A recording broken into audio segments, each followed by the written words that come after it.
Hello and welcome to Non-Stop Wrestling Chat. My name is Barry and this is your Impact Wrestling review.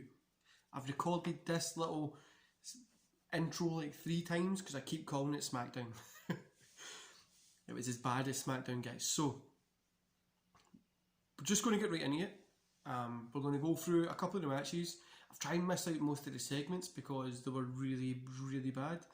And then we'll do a little overall at the end. Before we go into it, one little thing, if you could just like and subscribe, it would mean a lot, and it really means a lot to the channel. You are doing great supporting it, and I'm going to keep this coming. My whole goal here is to get fun reviews out about wrestling, give my opinions on what I think's working and what's not, and we're moving into podcasting and stuff like that as well, guys. So like and subscribe, and let's get into your Impact Wrestling review.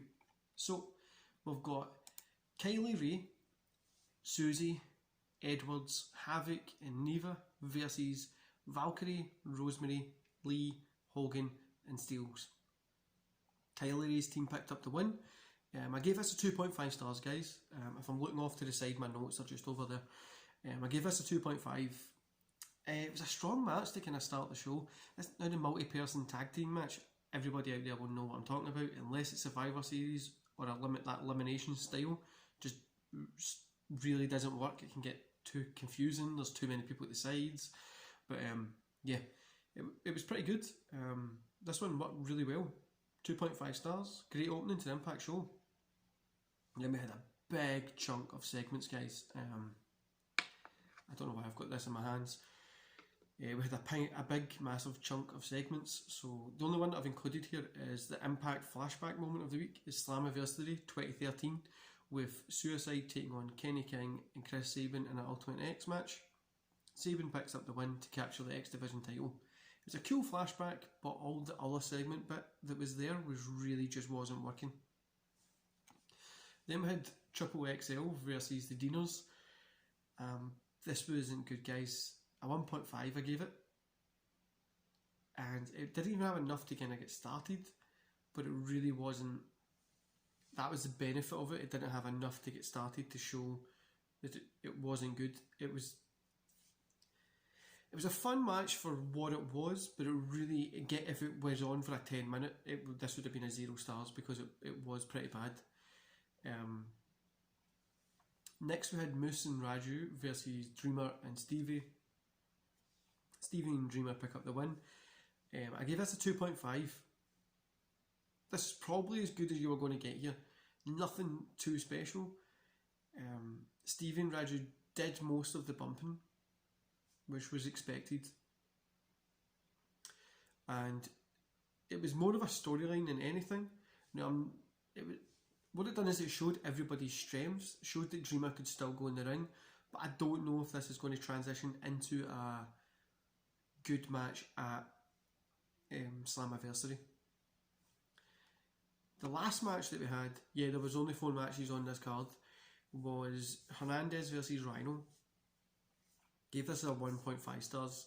Guys, it was pretty much just punches, walk away, weapon, punches, walk away, weapon, walk away, punches. That was it. It was pretty poor. It was good to see Hernandez and Rhino. I love seeing these guys out there. I love seeing Rhino. He's one of my all-time favourites, especially his old TNA run days. I thought it was a really great time. But yeah, it wasn't really a working. It didn't really work, especially for a backlot brawl. It just wasn't really there. So that's it, guys. Overall, I gave this a 2 stars, and a 2 stars has been very kind. It wasn't a must-see TV. It wasn't to go out there and go watch this one. You can see that they're coming to the end of their kind of content that they've got, and they've just filled it in with too many segments, too many vignettes, and it really ruined the show. This is just really one big hype video for Slammiversary coming up. I'm excited to watch Slammiversary and see how it is, and it's going to be one of my first Impact TNA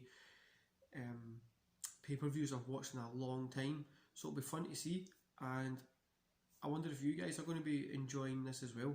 What did you think about this episode of Impact? Did you think it wasn't really that good, or did you think they done what they had to do For me personally, I gave it 2 stars because I felt like it was just, it was there, it done its job, it hit the Slammiversary promotion goals. But apart from that, I don't really see that there was a benefit of this. Anyway guys, I'm going to let you go. Don't forget to like and subscribe, and join me here tomorrow for a NXT and AEW Wednesday Night War review. Hopefully it's better than the first 2 nights of wrestling that we have had, because Monday Night Raw was terrible and now Impact was terrible. Hopefully it was better than that. Anyway guys, enjoy the rest of your day, and I'll see you here tomorrow.